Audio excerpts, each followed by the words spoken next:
Former Deputy Attorney General Rod Rosenstein criticized former FBI Director James Comey for becoming a partisan pundit in the 2 years since he was fired by President Donald Trump in 2017. In some of Rosenstein's first extended remarks since officially leaving the Justice Department last week, the former Deputy Attorney General called Comey's dismissal, which set off a firestorm in Washington and resulted in the appointment of special counsel Robert Mueller, reasonable under the circumstances. Citing Comey's handling of the Hillary Clinton email investigation, Rosenstein, who authored the memo that the Trump administration initially held up as the reason for Comey's firing, said that the president did not tell him what to put in that memo. And he said that though he didn't dislike Comey, on the contrary, I admired him personally. Rosenstein said, the former FBI director crossed certain bright lines that were not within the realm of reasonable decisions. I would be the last one to condemn anyone for a judgment call,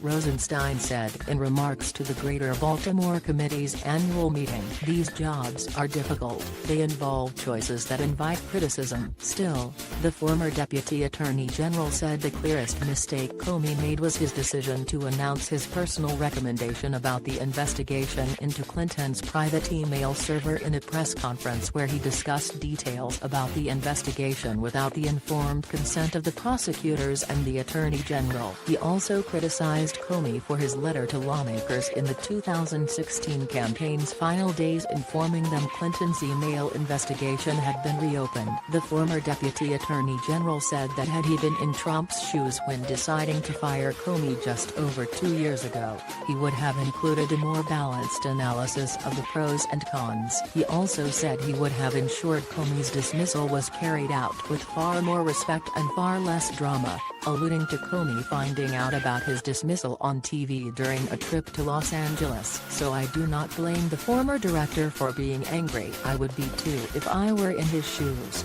Rosenstein said. But now the former director seems to be acting as a partisan pundit, selling books and earning speaking fees while speculating about the strength of my character and the fate of my immortal soul. I kid you not. Rosenstein's criticism of Comey is the latest salvo in what has evolved into a war of words between the two former colleagues. Comey has become a major public figure in the wake of his dismissal and has been at times lauded as a hero by Trump's critics. Several weeks ago, Comey penned an op-ed in the New York Times ripping into Attorney General William Barr and accusing Barr and others in Trump's administration of lacking the inner strength to stand up to the president and that Trump eats your soul in small bites. In a televised town hall last week, Comey described Rosenstein to CNN's Anderson Cooper as a person of accomplishment but not real sterling character, strong character. That is disappointing, Rosenstein shot back Monday. Speculating about souls is not a job for police and prosecutors. But while he defended Trump's decision to fire Comey and his own role in doing so,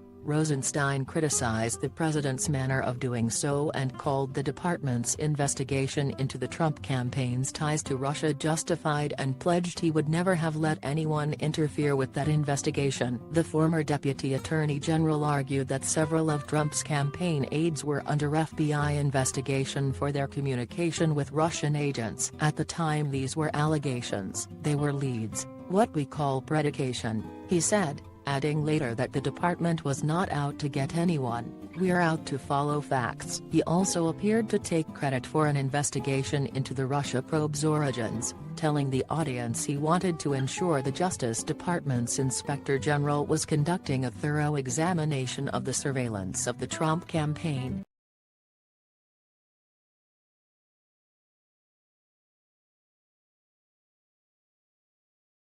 Yeah.